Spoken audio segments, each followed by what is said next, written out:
Bismillahirrahmanirrahim. Assalamualaikum warahmatullahi wabarakatuh.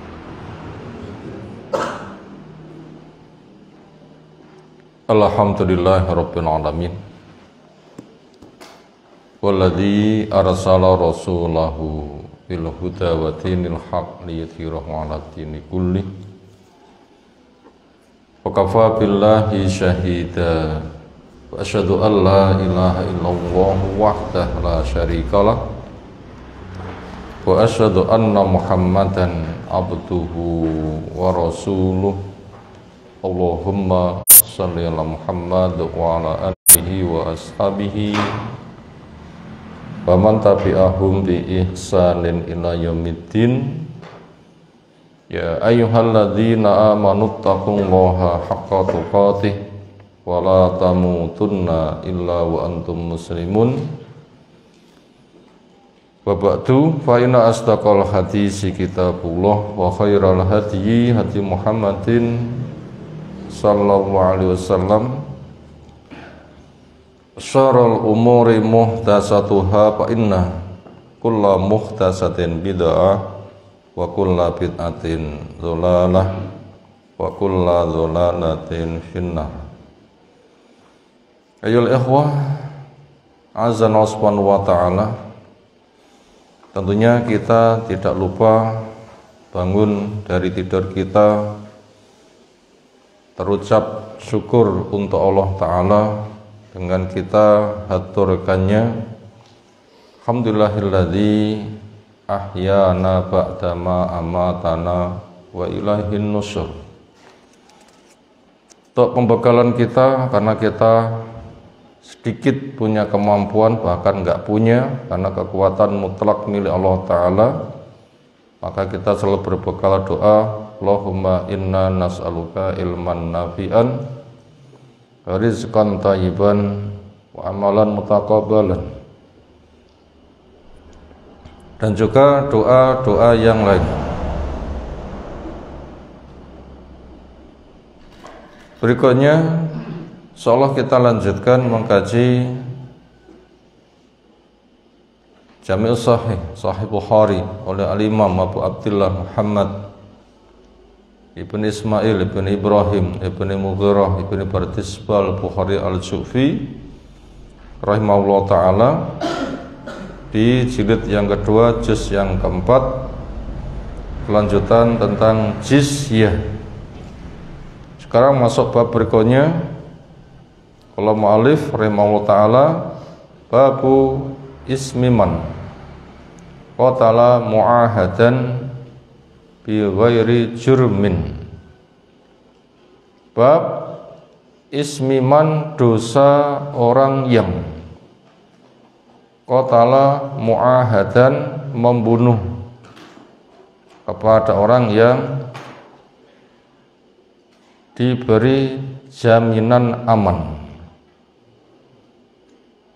Bi ghairi jurmin, bi ghairi haqqin, tanpa kebenaran, tanpa alasan yang dibenarkan. Sebagaimana telah kita pahami, jizyah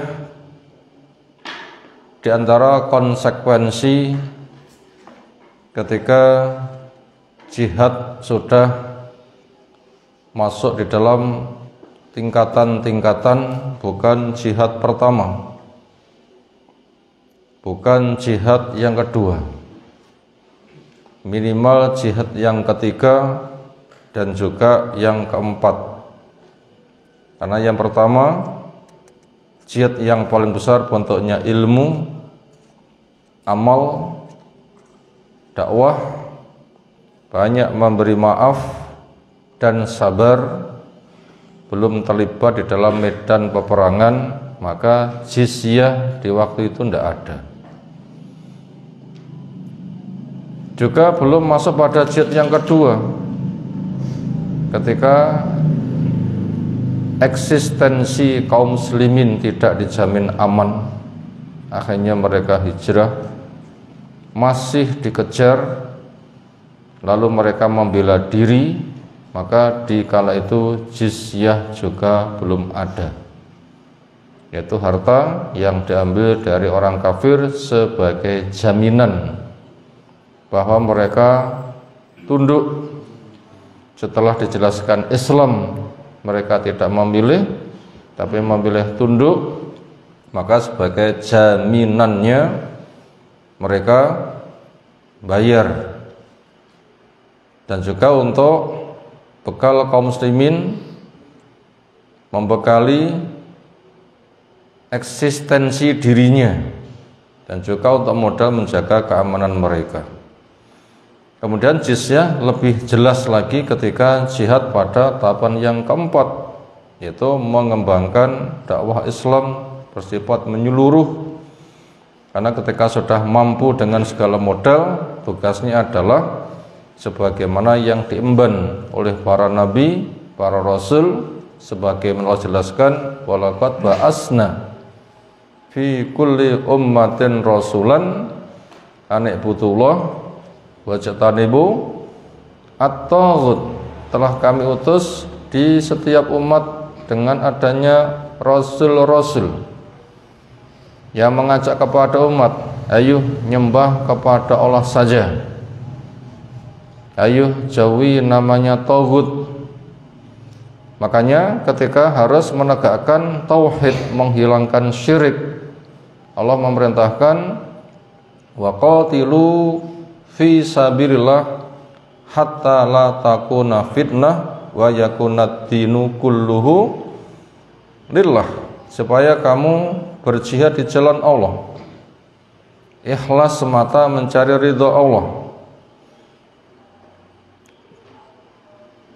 sehingga di sana tidak ada fitnah, nggak ada kesyirikan, yang ada adalah ketauhidan. Ketika kemampuan luar biasa mengembang ke seluruh penjuru dunia, setiap umat mendapatkan penjelasan Islam secara lengkap, seperti apa visi dan misinya. Kemudian ketika sudah masuk Islamlah kalian semula Islam, risalahnya datang menjaga keislaman, hilangkan gangguan setan dengan kembali kepada pangkuan Islam. Apabila mau, beruntung kalian saudara kami, semoga nanti sama-sama masuk surga, karena inna dina indallahil Islam, agama para nabi, agama para rasul. Bila nggak mau, tunduk, bayar jizyah. Bila nggak mau, perang. Nah sekarang kepada mereka muahad, berarti yang diberi jaminan aman setelah tegak dakwah Islam gamblang, punya kemampuan, mereka sengaja tidak memilih, kemudian memilih tunduk. Nah itu ada perjanjian tercatat,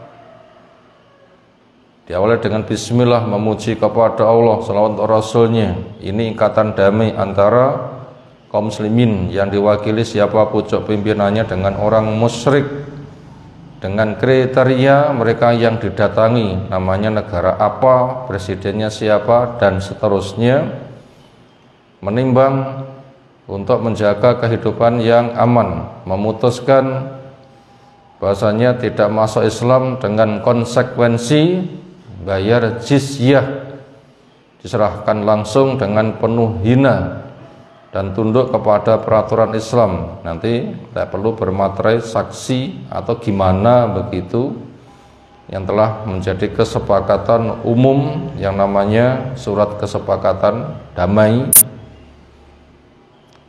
Bila ada pelanggaran, resikonya apa, sudah diperinci.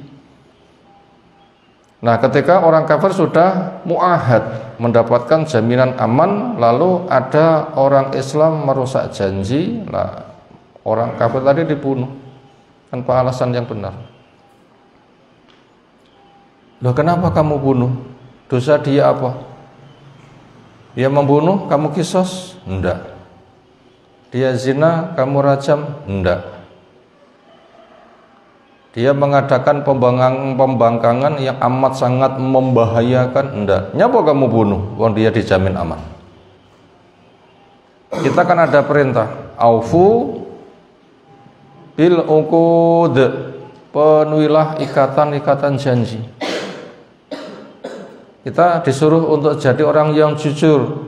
Wa qulu qaulan sadida, ngomong yang jujur. Kita pun juga punya akhlak. Wala takhun man khonak, kamu jangan mengkhianati, artinya balas dendam kepada orang yang melukai kamu. Karena kita punya adab, ketika dijeleki membalas dengan kebaikan. Kenapa dia kamu bunuh? Alasannya apa? Sementara orang yang suka menyelisih janji itu orang munafik. Wa idza ahada ghadara. Kenapa dia kamu bunuh? Kamu juga bukan presiden, kamu bukan hakim. Kenapa kamu bunuh? Apa alasannya? Rebutan pekerjaan, emosi. Kenapa kamu bunuh?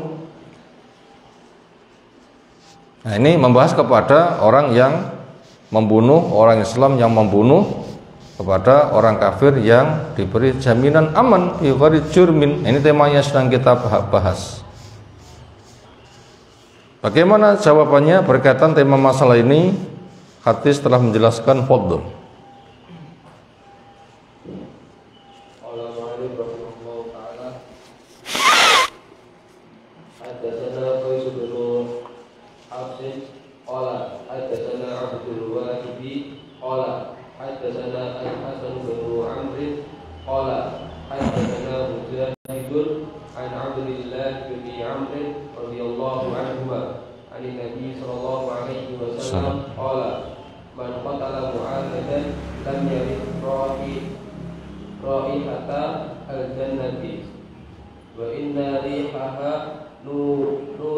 Yujadu, yu ya, pakai ya. Yujadu min masirati arba'ina aman. Ya. Hadis diceritakan dari Abdullah bin Amr bin As radhiyallahu anhuma. Masuk Islamnya Amr bin As sepulang dari Habsyi ketika menjadi delegasi Quraisy, diplomat kelas internasional, argumennya jos, tapi dia tetap gagal menghadapi Islam karena dia tetap kalah hujah dengan Ja'far yang dimodeli dengan ayat. Ketika dia ditanya oleh Raja Habsyi, kenapa kamu mengungsi? Dijelaskan gamblang tentang risalah dakwah, suruh membacakan ayat. Maka Amr bin As yang jadi diplomat ulung tidak bisa menyanggahnya, hanya kalah. Ternyata ketika dia pulang tidak ke Makkah tapi bablas ke Madinah. Di tengah jalan berpapasan dengan Khalid dan Utsman bin Tolhah. Karena di antara unek-unek dari Khalid, siapa ya orang yang semisal saya yang sekarang berangkat untuk hijrah. Karena dia pun juga Khalid mendapatkan surat dari Nabi SAW. Orang seperti kamu yang cerdas, kok gak sampai bisa menerima Islam itu alasannya opo? Di mana kecerdasanmu? Bila kamu masuk Islam, kamu memiliki kedudukan yang mulia. Terpanggil dengan dakwah seperti itu. Akhirnya berangkat, ketemu dengan Utsman bin Tolhah, ketemu juga dengan Amr bin As. Kurang lebih bertiga dia datang menjumpai Nabi SAW untuk berislam. Di antara komentar Nabi SAW itu apa? Quraisy telah kehilangan bintang-bintangnya. Itu orang-orang hebat itu. Tiga orang itu, orang-orang hebat. Tentang Khalid, jelas panglima perang yang hebat. Amr bin As diplomat yang ulung. Utsman bin Tolhah pemegang kunci Ka'bah. Loh, kurang apa kalau begitu? Quraisy kehilangan bintang-bintangnya. Ini yang cerita Amr bin As, dia seorang yang amat semangat berilmu, beribadah. Jumlah hadis yang diriwayatkan lebih dari Abu Hurairah, karena dia punya kelebihan bisa menulis Abu Hurairah dengan cara menghafalkan. Apa isi hadis yang ia ceritakan? Yang ia dapatkan dari Nabi Sallallahu Alaihi Wasallam. Qala, man barang siapa yang qatala membunuh mu'ahadan, orang kafir yang diberi jaminan aman. Mereka tidak memilih Islam, tapi mereka memilih tunduk dengan bayar jizyah. Dan mereka tidak promosi agama, mereka manut. Ternyata dibunuh. Loh, kenapa? Makanya dosa orang yang membunuhnya resikonya sangat dahsyat. Apa itu? Lam yarah, dia tidak mencium raihatal jannah, bau surga. Wa inna rihaha, dan sesungguhnya bau surga yujadu, bisa dijumpai. Min masirati, dari perjalanan arba'ina aman, selama 40 tahun. Pagi hari ini siapa yang baru mengolesi bajunya dengan minyak wangi, ke tangan. Udah. Kok enggak ada ambune? Endi ambune? Iki jane minyak wangi apa duduk to iki? Kok gak ada ambune? Apa saya rotok pilek ya? Nah, ini bukan apa-apa niat saya. Bayangkan 40 tahun sudah bisa diaroma koyo apa wangi. Yang saya maksud begitu, ojo tersinggung pakai minyak wangi gak bermerek. Ya apa? Capek ngelontok tutuk kuwi yang dimaksud lah ya. Tapi bayangkan saja bagaimana surga. Kesana pemikiran kita, jangan salah tumpu ya. Bagaimana itu 40 tahun sudah bisa diaroma koyo apa wangi ini? Tidak ada dunia bisa menyaingi. Wis toh, per cc 10 juta nggak bisa menyaingi minyak wangi surga. Sementara siapa di antara kita beli minyak wangi 1 cc 10 juta? 10 wes meh 10 cc dewi.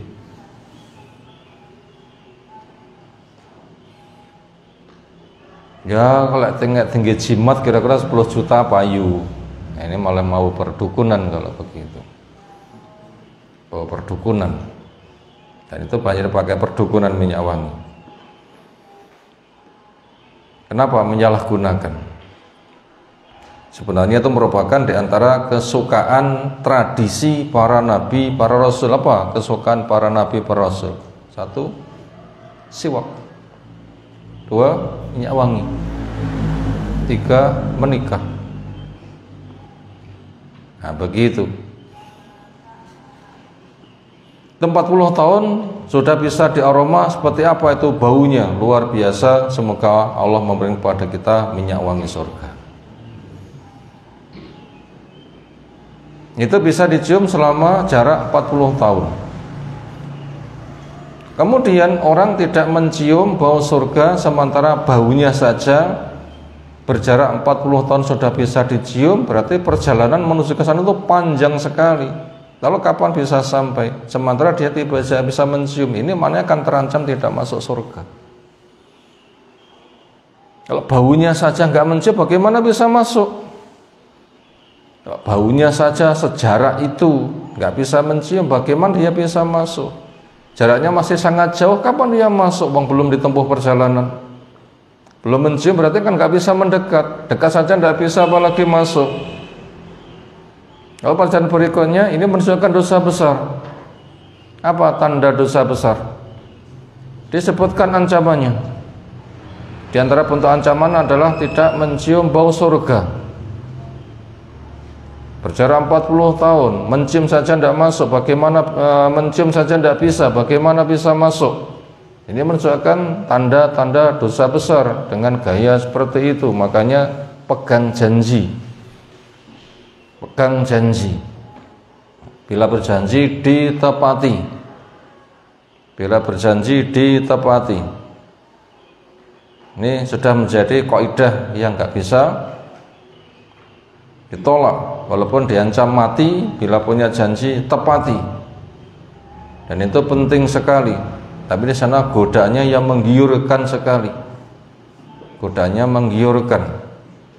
Orang ditugasi untuk menjadi pemegang amanat sekian tahun, harus beres. Makanya nggak boleh ia tinggalkan, walaupun dia diiming-iming dengan ini itu. Ingat, janji yang numpang di pundak itu bebannya berat. Bukan sebatas kehilangan uang 500 miliar, 1 triliun, 10 triliun, 1 biliun. Bukan sebatas bila mengkhianati janji seperti itu, tapi bisa hilang nyawa. Sementara nyawa orang Islam itu lebih mahal daripada dunia bersama isinya. Makanya banyak berpikir tentang surga yang amat sangat mahal, jangan banyak berpikir tentang dunia yang amat sangat kecil, walaupun namanya biliunan, bukan sebatas triliunan, tapi biliunan itu masuk kategori kecil. Kenapa? Tidur sudah tidak bisa merasakan, lupa nggak bisa merasakan, sakit nggak bisa nolong, nyawa copot nggak bisa menyelamatkan, mati nggak dibawa. Apa nih sing gede? Sementara yang kita butuhkan itu sedikit, udara kita hirup sedikit, makan kita makan sedikit, minuman kita minum sedikit, tempat tidur yang kita pakai sedikit, kendaraan yang bisa kita pakai cuma sedikit, sebatas yang ia duduki. Apa yang hendak dikejar-kejar? Makanya tepati janji. Tapi apabila sampai membunuh, resikonya habis-habisan, nanti bisa dibunuh. Lalu macam berikutnya, apakah orang iman dibunuh dengan sebab membunuh orang kafir? Nah, ini penting ini. Apakah orang iman boleh dibunuh dengan sebab membunuh orang kafir? Hukum pokok apa? Gak bisa. Hukum pokok gak bisa. La yuqtalu muslimun bi kafir, ini kaidah. Gak bisa dibunuh orang Islam sebab membunuh orang kafir. Secara hukum asal gak bisa. Tapi di dalam hukum perjanjian bisa. Karena di dalam hukum perjanjian bisa dibunuh. Orang iman dibunuh sama membunuh kepada orang kafir. Bukan status keislaman, tapi status perjanjian. Di dalam alam perjanjian. Kalau sampai merusak janji, nanti bisa perang. Bila perang, nanti resikonya bukan sebatas hilangnya nyawa satu, tapi resikonya adalah sudah akan jatuh di mata orang kafir. Orang Islam katanya bisa memegang janji, kok nggak bisa memegang janji, berat kan? Mana keislamanmu, mana adabmu, mana akhlakmu, mana muliamu? Emangnya Allah pencipta alam mengajari kepada kamu membunuh, mengkhianati? Wah, ini kan akan diberondong habis oleh orang-orang kafir. Kan nggak boleh mengkhianati janji. Orang yang punya hak menepati hak-hak dan di ikatan janji itu boleh menuntut. Boleh hakin makol. Orang yang punya hak bicara untuk nuntut. Senada dengan itu, maka di dalam alam perjanjian Muslim bisa dibunuh karena membunuh orang kafir. Cuma tidak menghilangkan keislamannya, tapi menjaga kemaslahatan di alam perjanjian. Lalu apa makna dia tidak masuk surga? Jangankan kau masuk surga, tidak mencium bau surga. Jangankan masuk, mencium saja tidak bisa. Itu maknanya apa? Bila kita membuka pensyarahannya tentang ungkapan yang berbunyi haramallahu alaihil jannah, Allah mengharamkan baginya surga, ai maknanya la yadkhuluha ma'a awwaliman yadkhuluha minal muslimin alladzina lam yaktarifu al-kabair. Qala al-Mundhiri wa akhrajahu an-Nasa'i. Ini pensyarahannya. Arti Allah mengharamkan baginya surga, jangankan masuk, mencium saja tidak bisa. Makna kayak begitu itu apa? Maknanya bukan murtad, tapi maknanya la yadkhuluha, dia tidak masuk surga, ma'a awwaliman, bersama orang pertama yadkhuluha yang masuk. Bila ada grup pertama masuk, orang tadi sebenarnya anggota grup itu, Tapi karena dia membunuh kepada orang mu'ahad, maka dia diambil dari rombongan. Grup A berangkat, si orang tadi itu sebenarnya itu grup A itu sebenarnya. Tadi dipanggil A, dalam, nyawa, sini. Kenapa? Kamu nggak boleh bareng dengan itu. Kenapa? Karena mereka nggak punya dosa kayak bapak kamu.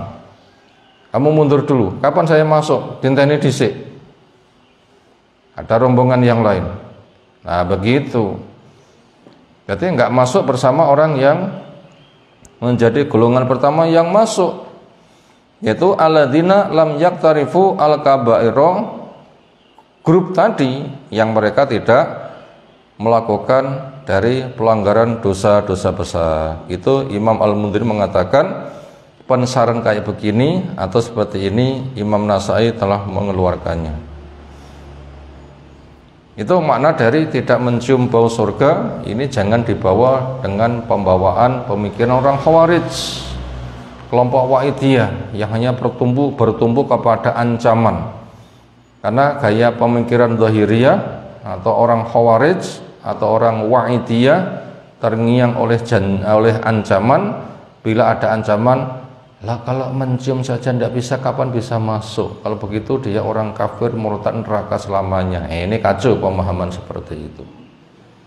Makanya ngati-ngati, bukan begitu pemahamannya. Pemahamannya adalah dia tetap muslim, dia tetap masuk surga karena haknya. Cuma dia tidak boleh berangkat masuknya bersama rombongan yang nggak punya dosa itu.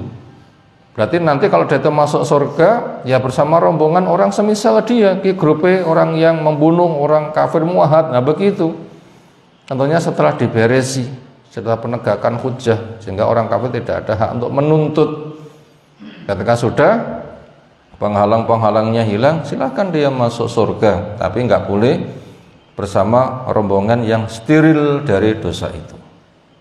Itu maknanya penting untuk kita pelajari. Makanya kalau tidak dikajikan, orang hanya membaca saja dengan terjemahannya, nanti jangan-jangan jadi orang Khawarij. Itu bahaya.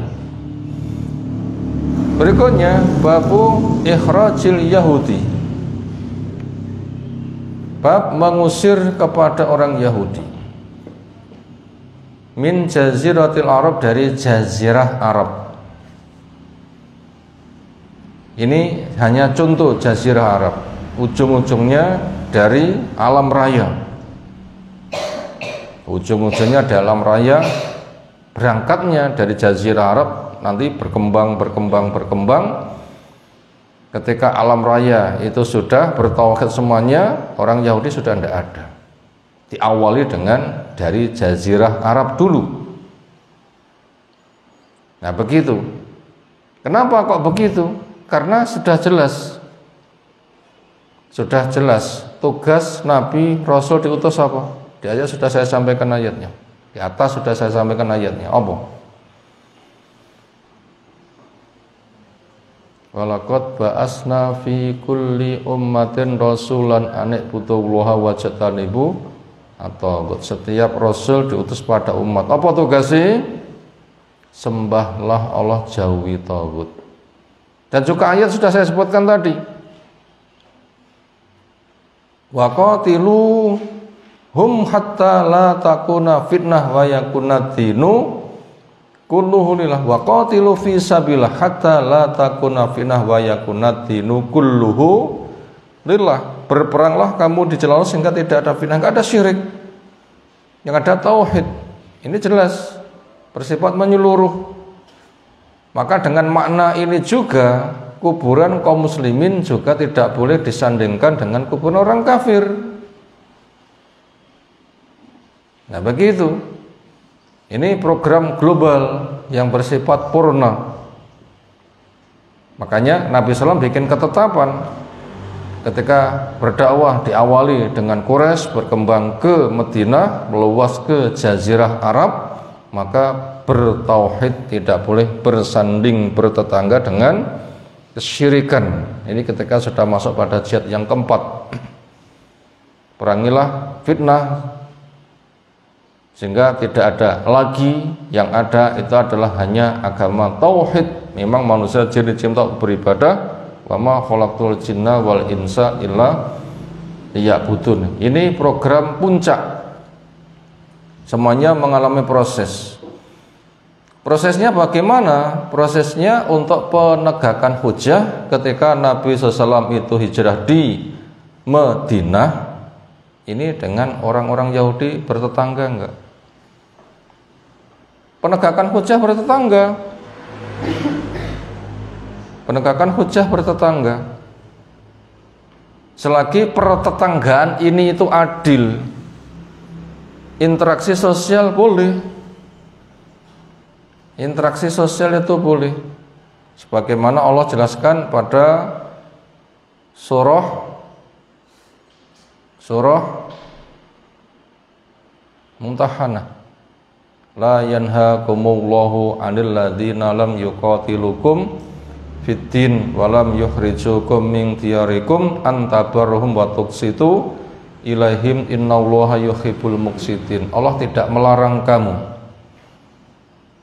untuk berinteraksi sosial yang adil dengan orang-orang yang mereka tidak memerangi kamu tentang agama kamu, mereka juga tidak mengusir kamu.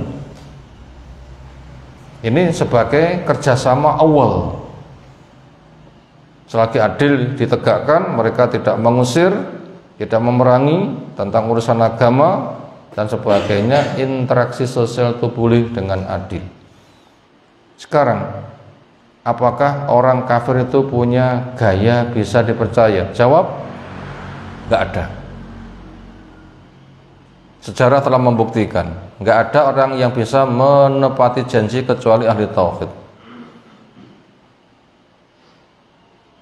Waman aufa bi ahdillah, siapa lagi yang bisa menepati janji Allah? Tidak ada kecuali ahli tauhid.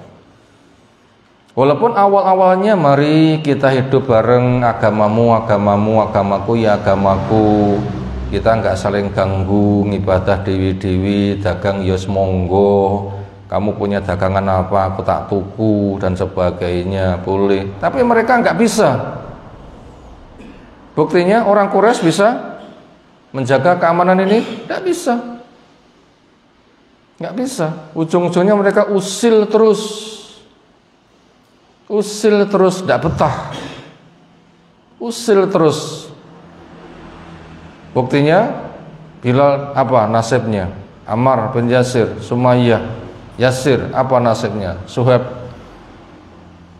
bin Adi, Suhaib bin Arad dan sebagainya, Abu Bakar, Umar, Nabi sallallahu alaihi wasallam puncaknya dikepung mau dibunuh. Dosa Kausumin itu apa? Kan hanya memegang prinsip lakum dinukum waliyatin, agamamu ya agamamu ya agamaku. Mereka itu tidak bisa. Akhirnya Nabi SAW itu terusir, harus hijrah. Sudah hijrah masih dikejar. Akhirnya orang membela diri. Kenapa umat Islam masih disalahkan? Wong yang usil itu selalu mereka. Nah begitu, yang muslim itu selalu mereka, umat Islam yang disalahkan. Akhirnya mereka betul-betul mengkhianati perjanjian. Maka pada 8 Hijriah terjadi penaklukan kota Mekah. Yang salah sopo? Sangat jelas kan, nggak bisa mereka itu hidup bareng, usil terus, nggak gelem mandek. Nah begitu. Demikian juga ketika ada di Madinah. Kan sama kan hijrah Nabi SAW. Mari kita sama-sama sebagai penduduk Madinah kita jaga bareng, kita hidup damai. Kamu punya tugas, saya bantu. Kami punya tugas, kamu juga membantu. Kita saling bantu, kita jaga Madinah bareng. Kan begitu kan awal-awalnya. Tetapi Bani Qainuqa usil, muslimah dipermalukan tanpa auratnya. Demikian juga Bani Nadir hendak membunuh Nabi SAW. Bani Quraidah mengadakan pengkhianatan, puncaknya Khaybar. Kan mereka kan yang usil. Akhirnya Madinah bersih dari orang-orang Yahudi. Loh itu pokok permasalahannya. Ini kita memahami bab atau harus tahu sejarah, yaitu mengusir Yahudi dari Jazirah Arab. Itu permasalahannya. Harus tahu dulu sejarahnya, harus tahu dulu. Maka termasuk kita di Indonesia Yang jelas ada setidaknya 5 agama, selagi masing-masing itu lurus, kita boleh hidup bertangga dengan aman. Tapi apabila ada yang usil, nah itulah yang harus diberesi. Usil, gimana bentuk usilnya? Kita kembali kepada gaya usilnya wong Quraisy, gaya usilnya Bani Qainuqa, gaya usilnya Bani Nadir, gaya usilnya Bani Quraidah, gaya usilnya Yahudi Khaybar. Dengan kita baca sejarah, kita nanti bisa melek kondisi. Makanya kita sebagai umat Islam ini supaya betul-betul bisa memegang janji. Makanya ketika membunuh kepada orang kafir muhad, resikonya habis-habisan. Dalam rangka itu semua untuk bisa dipercaya menepati janji. Itu tadi bab tentang mengusir Yahudi dari Jazirah Arab. Kemudian makna Jazirah Arab itu bukan Jazirah Arab saja, tapi Jazirah Arab itu setat. Nanti pengembangan berikutnya adalah harus dimusnahkan dari alam raya. Harus dimusnahkan dari alam raya, yunfau minal ardi, dimusnahkan dari permukaan bumi, sehingga yang hidup di bumi itu nanti hanya ahli tauhid saja. Memang tugas pokoknya manusia dicipta untuk beribadah sebagaimana di Adriyat yang ke-56. Wa qala Umar radhiyallahu anin nabiyyi sallallahu alaihi wasallam, apa kata Umar? Ukirrukum ma aqarrakumullahu bih. Ukirrukum, saya masih memberi tempat tinggal kepada kalian. Ada masih bahasa mustaqarrun kan tempat tinggal kan. Dari kata qarra. Kalau mustaqarrun dari wazan istafala, istaqarra. Isim makanya mustaqarrun, tempat tinggal. Allah mengetahui mustaqarrah wa mustauda'aha, tempat menginap dan tempat keluarnya. Semut-semut dari mana Allah tahu, rumah-rumah mereka, leng-lengi, di mana tempat tinggalnya semut A, semut B yang jumlahnya bisa miliaran, Allah tahu semuanya di mana tempat tinggalnya. Ini kan cuma termasuk tempat keluarnya. Semut pun juga dibikin tahu, bisa keluar, bisa masuk. Kalau mereka itu dikatakan buta, kok bisa tahu rumahnya? Allah dan Yang Maha memberitahu kepada mereka. Saya akan memberikan tempat tinggal kepada kalian, ma aqarrakumullahu bih, apa ya Allah, atau selagi Allah memberikan tempat tinggal kalian dengannya. Ini kasusnya tentang Yahudi Khaybar. Tentang Yahudi Khaybar. Gimana kasusnya Yahudi Khaybar? Kelanjutan dari usilnya Yahudi Khaybar, markas terakhir. Bani Qainuqa usil, selesaikan. Bani Nadir usil, selesaikan. Bani Quraidah usil, selesaikan. Sisa-sisa yang menyelamatkan diri, benteng terakhirnya ada di Khaybar. Akhirnya tahun berapa Khaybar ditaklukkan?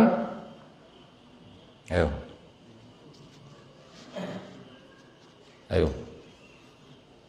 Sing melek lali, sing merem apa neh? Siapa sing merem? Ngapunten loh ya.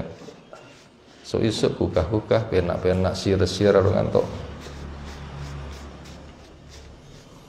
Tahun 7. Siapa panglima perang yang diangkat Nabi SAW? Ali. Ketika sudah jelas siapa rampasan perang, akhirnya menjadi istri Nabi SAW, Sofiyah bintu Huyai. Apa di antara alasan beliau menjadikan sebagai istri padahal dia itu budak dari Yahudi? Jawab, silsilahnya dari keturunan Nabi Harun alaihissalam, anak saudara. Selamatkan. So Islam dimerdekakan jadi istri, bahkan ummahatul mukminin, mengangkat derajat. Luar biasa kan? Luar biasa. Lalu Yahudi secara hukum perang diapakan? Yahudi ketika sudah kalah perang, secara hukum perang diapakan? Bisa dibunuh. Semisal Bani Quraidah, bunuh tentaranya, laki-laki, perempuan, anak-anak buang atau dijual ke pasar, ya. Jual ke pasar. Kelasnya itu budak, kelasnya sapi. Hartanya dirampas. Tetapi keputusan yang diputuskan Nabi SAW apa? Kepada Yahudi Khaybar. Mereka nggak dibunuh, mereka tidak diusir, tetapi dijadikan pengolah lahan kaum muslimin. Kenapa? Ya loh, tempatnya itu luas sekali, kaum muslimin sibuk dengan berjuang, sapa sing nandangi. Nanti bisa terbengkalai. Semisal kita sibuk mencari ilmu, ya nggak sibuk bekerja. Nah begitu, maka kalau bisa kita tuh jadi pemilik usaha. Pekerja-pekerjanya siapa? Pilih saja orang yang gak punya kepentingan akhirat, menuhankan dunia, itu saja jadi pekerja. Pokoknya mereka itu kepercayaan. Beres, kepercayaan, angkat saja pekerja dari mereka, digaji. Kaum muslimin pemilik usaha, kalau bisa seperti itu. Pekerjanya mereka, semisal kaum muslimin sempat sibuk ilmu, amal, dakwah, Khaybar yang luas. Wah, nanti kalau tenaga tentara hanya sebatas untuk bercocok tanam, waduh, jihadnya gimana, ilmunya gimana? Cari saja pekerja yang mereka sebagai penggila dunia, cuma bisa dipercaya gitu saja. Pekerjakan mereka digaji. Semoga kita mampu ke sana. Dan itu merupakan hasil dari ilmu, amal, dakwah, dan berjuang. Kalau kita ilmu saja ndak, amalan ndak, dakwah ndak, ya kira-kira ya nggak dapat mandat seperti itu untuk menjadi majikan.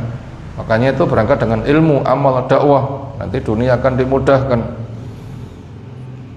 Akhirnya mereka dikokohkan. Pantasnya mereka dibunuh atau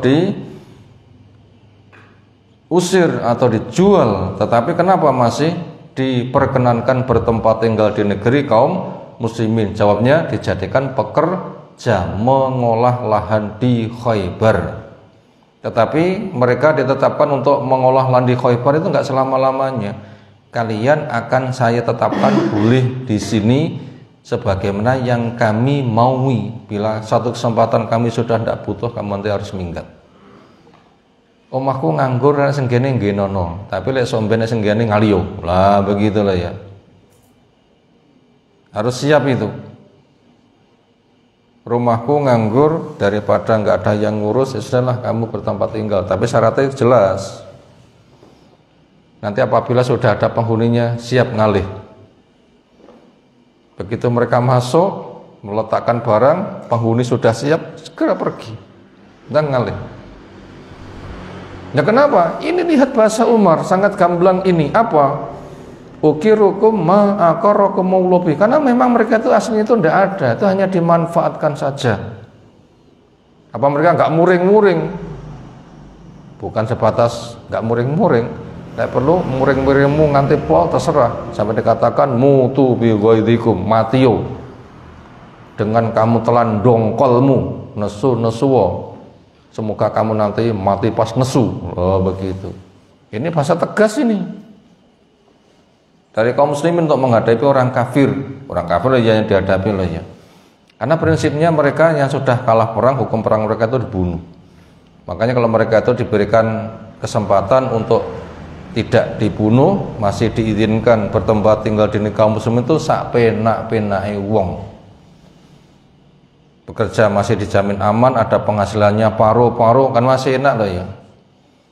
Tapi apabila sudah tidak dibutuhkan nanti akan diusir. Ini makna dari bab. Tapi ingat, ini adalah hukum di dalam peperangan ketika umat Islam sudah berada pada tahapan yang ketiga atau yang keempat. Kalau kita ya gak bisa menerapkan sekarang. Tahu diri, harus paham, jangan gagal paham. Jangan gagal paham, bahaya gagal paham itu. Sekarang nyelok wong kafir digitukan, wah iya kan tempatnya. Harus tahu itu. Dari macam-macam jihad itu harus tahu, jangan gagal paham. Tapi lek wayah ngaji krungu setengah-setengah gitu, sebagian rada turu mbok gagal paham. Cah pondok kok kaya ngono, pondok turu wae lho ya. Turun yang jelasnya nganti kesel penggagak paham-paham. Wis nggawa pondok jane dhek yang punya masalah malah golek gerakotan seperti itu. Makanya meleo gitu. Yang esuk-esuk ngantuk ya memang ujiannya yang ngono kuwi. Kayaknya ujian sing penak. Ujian itu bertolak belakang. Lihat ketika perjanjian Hudaybiyah. Kaum muslimin diuji dengan binatang buruan. Ketika sedang butuh gak ada binatang yang diburu. Ketika mereka sedang ihram, binatang buruan itu jan kae. Apa? Sangat jinak binatang itu. Kalau perlu binatang itu dia menawarkan diri, cekelan aku manut. Ibaratnya lek wayah golek bojo, wangil. Nganti wong gendang pe mati ya dilamar gak gelem. Lek wayah golek bojo, jan kepepet golek bojo nganti wong gendang meh mati dilamar gak gelem. Tapi ketika wis entuk bidadari toko aku rabinen ya Allah kok ya iso. Itulah namanya ujian yang ngono kuwi. Ujiane yang ngono kuwi. Ngaji ngantuk is ngono kuwi ujiane. Dilek-lek nilai. Kenapa? Memang itu ujiannya. Kita wajib tahu alam ujian, ya ngono kuwi ujiannya. Dan itu selalu ada. Makanya siap menghadapi ujian, mereka generasi yang sukses. Dan ujian-ujian yang ada. Tetapi makna dari bab Fadl Hadasan.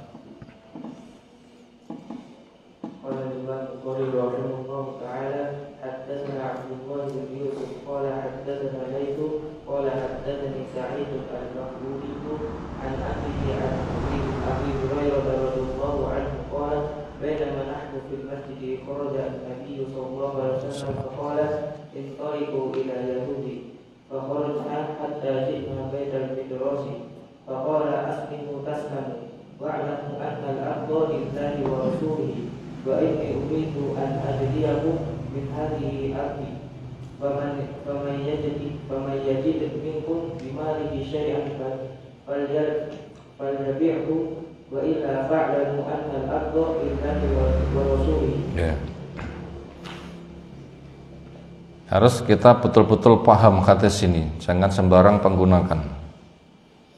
Hadis diceritakan dari Abi Hurairah radhiyallahu anhu. Bainama ketika nahnu kami fil masjidi ada di masjid, kharaja keluar an-nabiyyu Nabi sallallahu alaihi wasallam faqal beliau dawuh intaliku hayo berangkatlah kalian ila Yahuda kepada orang Yahudi. Ini Nabi SAW di Mekah atau di Madinah?